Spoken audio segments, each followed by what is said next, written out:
Welcome everyone, Mate Talk time. Good to be before you all.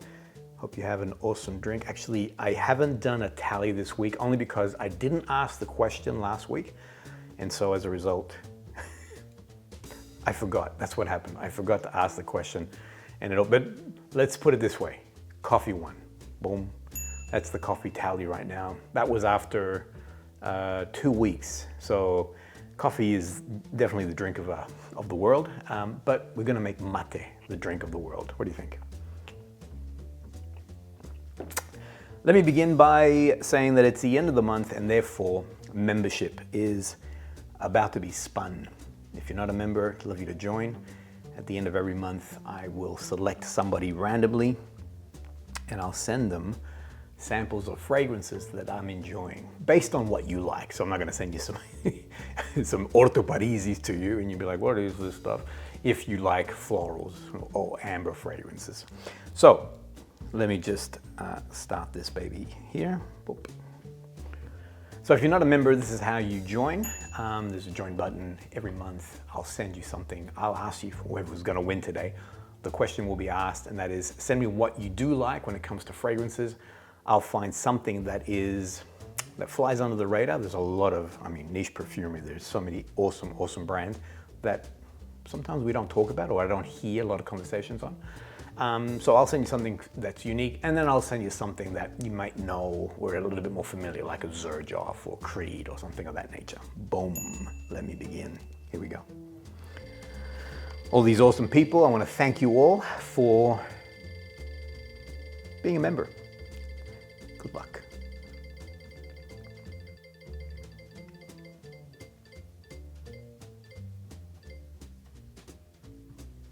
Woo! Bada bing. So congratulations. I will, now you know what? My brain was like, the name. It's not Juan, Tony. Is it Tony? Oof. I'll put it here. Anyway, congratulations. You have, I'm gonna stop this record. Give me a second. So you have won. Let me send you something. Here's my Insta. I think we are connected on Insta. I'm not sure now. Anyway, send me a message. Tell me what you like when it comes to fragrances, things that you're enjoying.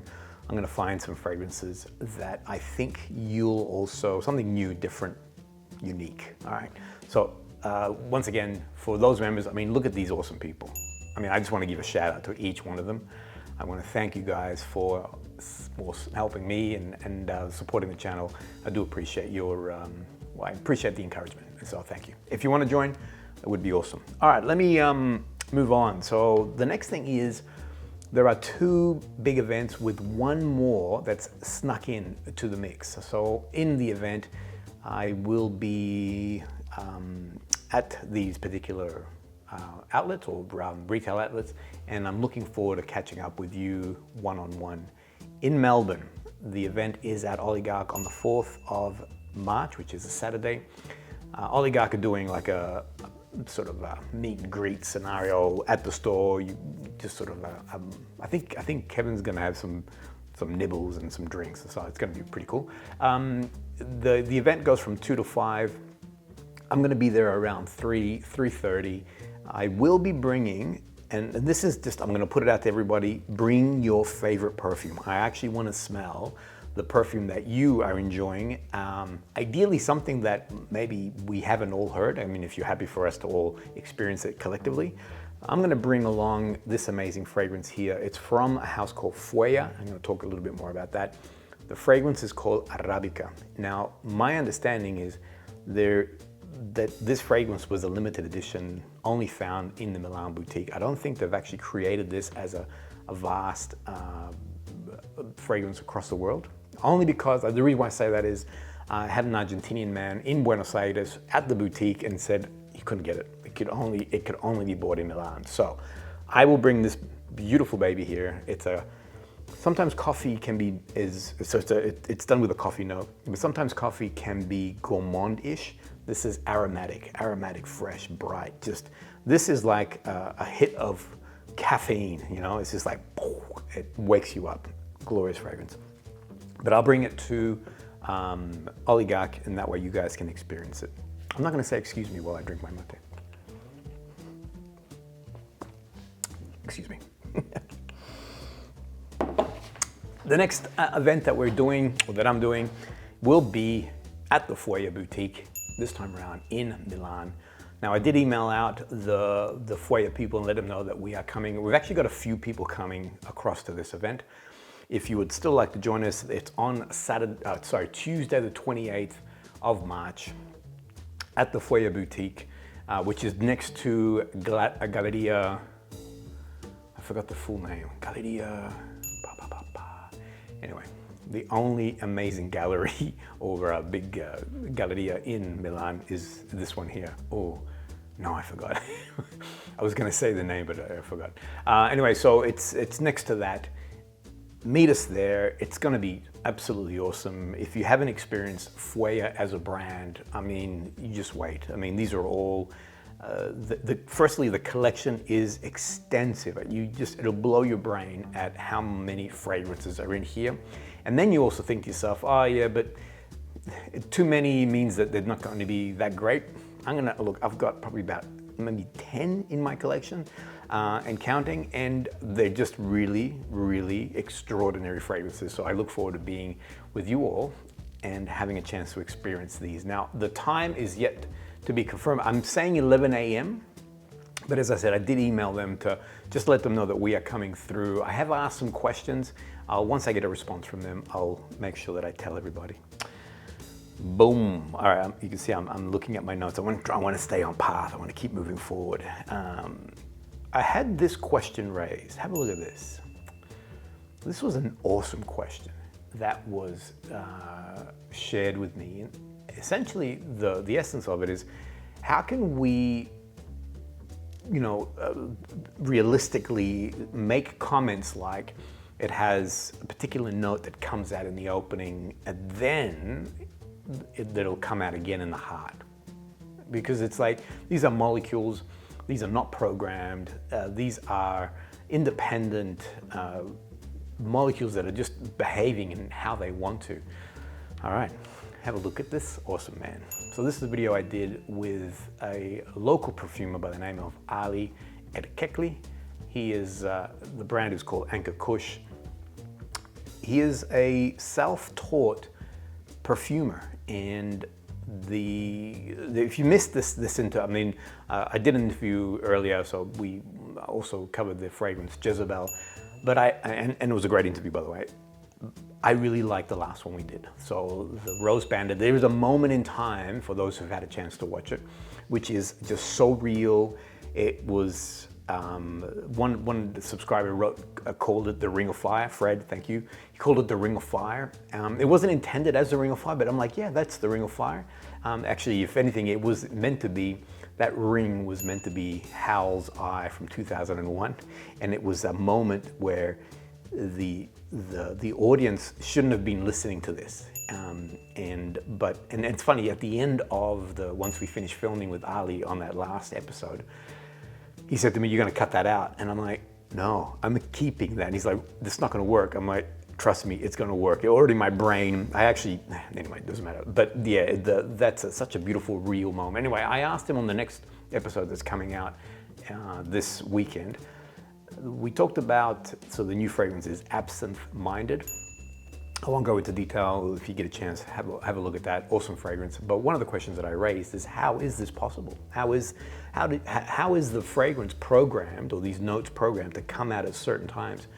In particular, Absinthe Minded has a very strong, punchy licorice note. I mean, it explodes out, and you'll see when I spray my response. Mind you, I own it, so I know exactly what's happening with it.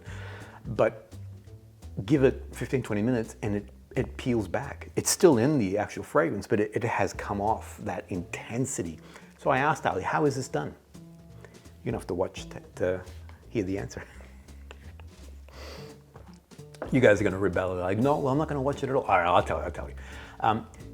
It's all about, well, I mean, it's science. I mean, there's no mystery other than, so there's no sort of magic other than, it's the perfumer and the art that they have in being able to, one, understand the molecule of those particular ingredients, so the density of each of these molecules, and then the second, it's the dosage. So it's how the perfumer has the composition of it that it allows a fragrance to evolve, you know, these particular notes to burst out, but then to stay there but come back. I guess in a way there is a level of magic to it, only because I don't understand. I mean, I would say the same magic exists in mobile phones, and how is it possible that I can see, you know, I can talk to someone? I mean, it's magic until it's explained in a scientific way. When I asked the question to Ali, it was almost like I was asking, I don't know, it was like, yeah, it's all about, I mean, he gave me such a straightforward answer. So, but anyway, if you want to hear more detail about his response in that, have a look at the upcoming video. It'll be awesome. Event number 3. Have a look at this. If you'd like to meet Ali, he is actually going to be releasing his latest fragrance, which is called Vetiver, I believe. I have the ability, it's a superpower of mine, to make stuff up with words. So I hope I said that, Vetiver. I'm pretty certain it is Vetiver. But Ali will tell you in person on the Saturday, the 4th of March. He's going to be at Mr. Perfumista. Here's the address. I'll put the address also in the comments. The event is happening from 5 till 8. Ali has been gracious enough to invite me to come along to that. I will be at that event, but as I said, so on that same day, I will be at the OLIGARCH event, and then from there, I'm gonna go across to Mr. Perfumista. So if you can't be at one, but can be at the other, I'd love to meet you at the Mr. Perfumista. You'll also be able to meet, well, not also, I'm just a guest. The hero or the star of the show is Ali. But I will be there probably about 6:30. So if you do want to catch up and say hi to me, I would love that too. But Ali's the star anyway. Yeah. So I'm gonna keep moving. All right. Boom. Have a look at this. There is an Italy trip coming up that I am looking forward to, as you can imagine. I mean, apart from the fact that I'm gonna be, you know, traveling and going to Italy. I mean, that in itself is glorious, but I'm catching up with a number of brands, one of them being Melbourne. I think I mentioned in an early episode, I reached out to Mel and I said, look, you know, could we film again?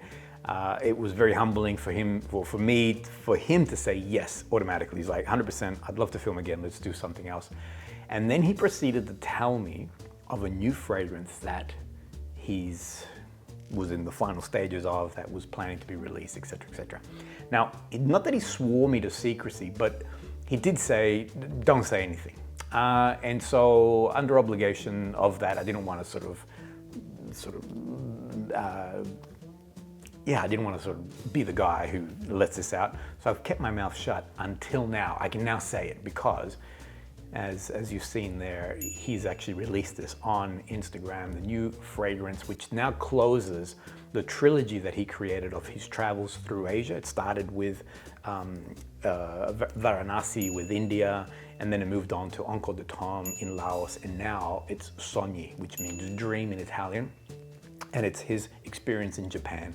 One of the key notes that he's also revealed, and this, have a look at this, is rice, which I'm intrigued by rice. I mean, I've got a few rice or fragrances with rice in it. It's a really unusual note to play around with. Actually, when I say a few, that was a complete lie. I only have one. it's this one here.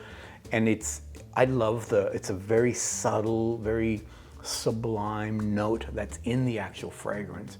So I'm curious to see what Mel does with this and how this, I'm super excited about being able to experience Sogni and being able to talk more about this particular fragrance with Mel. Now, there are other brands that we're working with.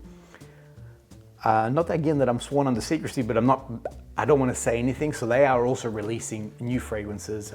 I keep looking at Insta so I can say, guess what?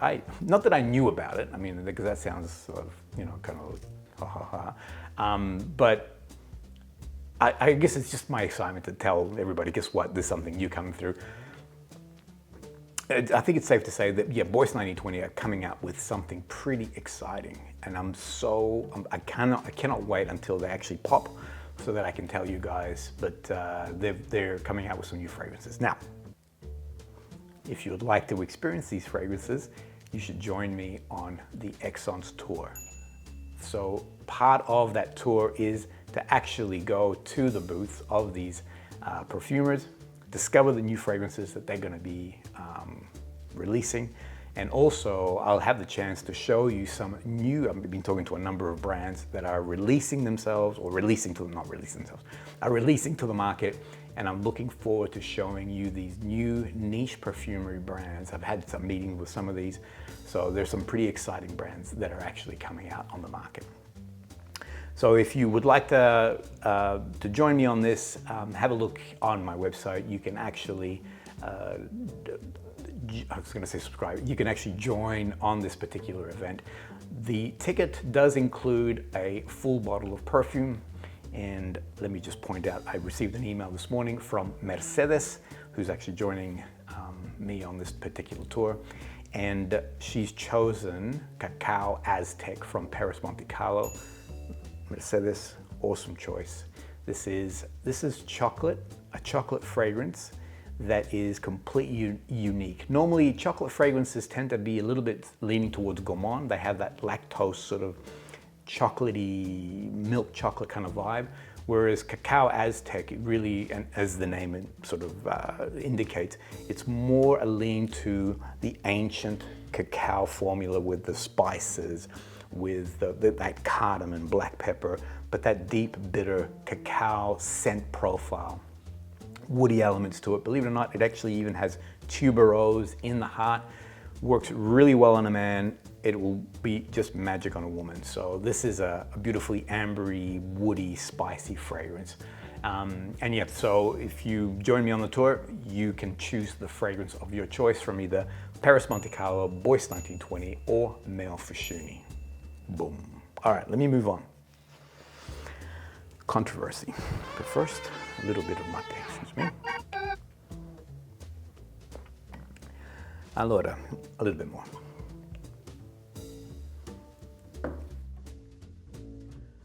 I'm going to talk about Creed. you saw it in the thumbnail. You were thinking, when's this going to come up? It's coming up now. I recently, so two things that have, well, three things that have actually sort of pushed me in this direction. Number one is it's resonating with everyone, this process of new recruit, semi-pro, veteran, and 5-star general. People like this idea, you know, the sort of migration of if I'm here, where would I migrate to?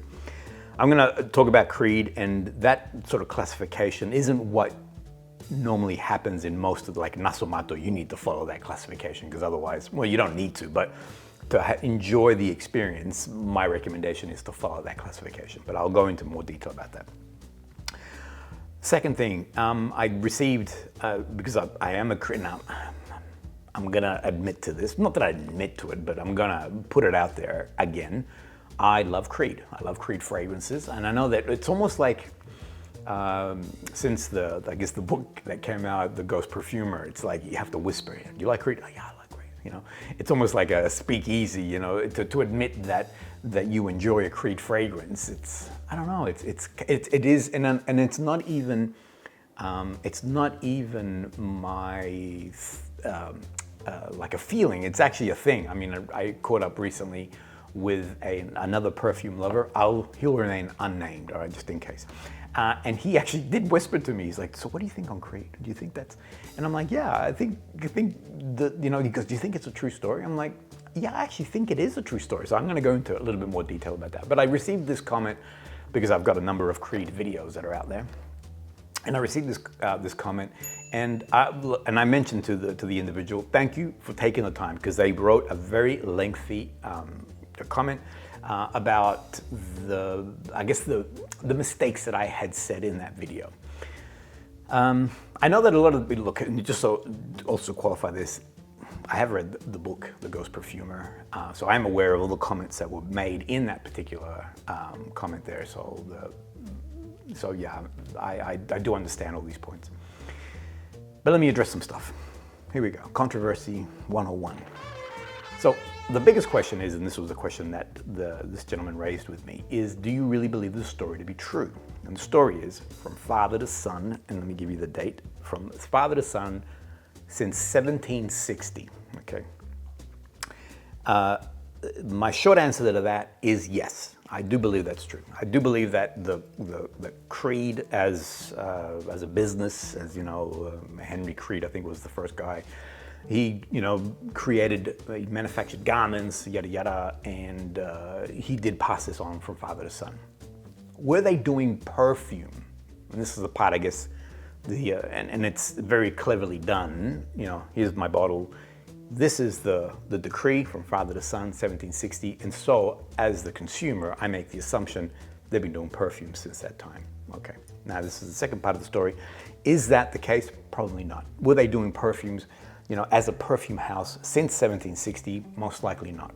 From this, I guess, the investigation that I've done, because I'm an investigative reporter, from the investigation that I've done, they were garment makers since 1760, and one of the key things that they made were gloves. Now, gloves, back in those days, they had to be perfumers also, because the gloves stank of dead animal. I mean, it was the hide of an animal. I mean, all the tanneries were on the outside of town because it smelled so badly. So when these garment makers would receive these articles, it would stink. It would stink like a dead animal. And so, yes, they had to do some level of perfumery to that particular garment to make it smell pleasant. Unlike the industry today, where now there's all these oils that are available, a lot of these guys were concocting their own things. William Penhaligon is a classic example of that, the English perfumer, who actually, he was a barber, and he created his own concoction. So it wasn't uncommon in that time for people to be making their own fragrances. Were they noses? Were they actual perfumers? Probably not, but were they astute to know that if you blended this with that and the other, boom, boom, boom, you created a nice scent? I'm gonna say yes to that. I mean, the classic, I mean, again, for my investigative reporting, the smell of leather was derived from the birch tar tree, which is still the case. So birch tar is the actual oil that they use to create that leather scent.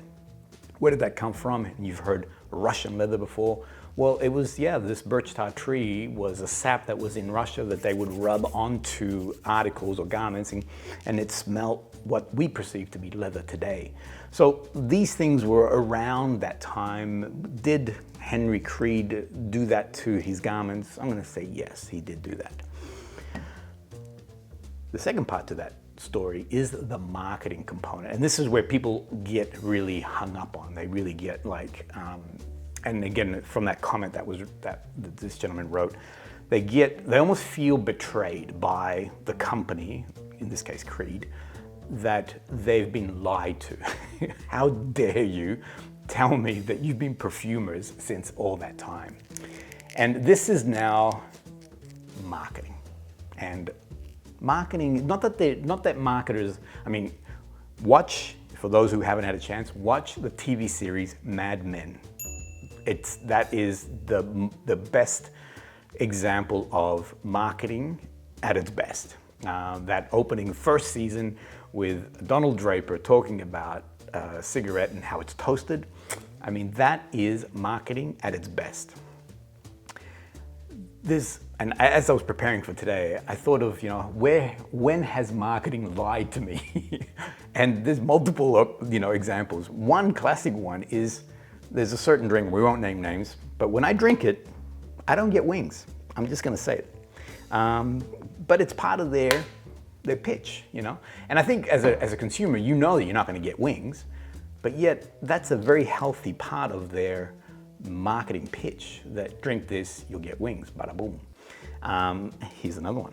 This is my favorite. Well, not my favorite, but one of my, I'm gonna read it to you because it's more fun. So when I was doing my research, excuse me, let me just have a little drink, please.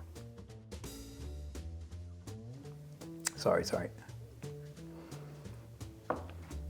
when I was doing my research for all things Orto Parisi, Nasomatto in particular, I came across this article and it made me laugh. And I'm like, it's almost to the point, and I haven't showed it to you yet, I'll show it to you in a minute. It's almost to the point, it's so preposterous that it's on point. And I'm like, yep, I can see this coming. Because sometimes I have to be very careful about what I read on the internet. Is it true? Is it someone's conjecture? In this case here, I'm gonna say, yeah, this was something that was written by Alessandro. Here he goes.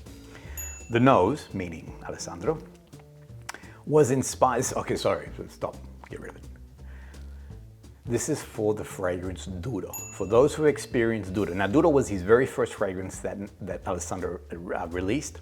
For those who experienced Duro, you know that it is a very masculine-leaning fragrance. A lot of woods, a lot of ouds, leathery tones. There is a masculinity to it. Women can wear it, by all means, but it's definitely masculine-leaning. Okay, here we go again. The Nose was inspired to create this fragrance after receiving multiple compliments from his partners about the smell of his groin, which he interpreted in a hypnotic, leathery, woody scent that captures the idea of pure masculinity, virility, and male sexual power. Bada boom. Now, I don't know.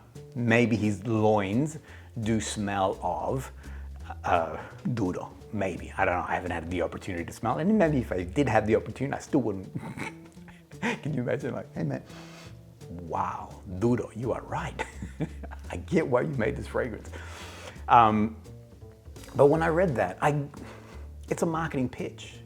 What's he saying to me? He's saying that this is coming from the loins of my masculinity. This is, you wear this and you know, you will have this same, you know, sexual power, strength, masculine that I have, I'm guessing.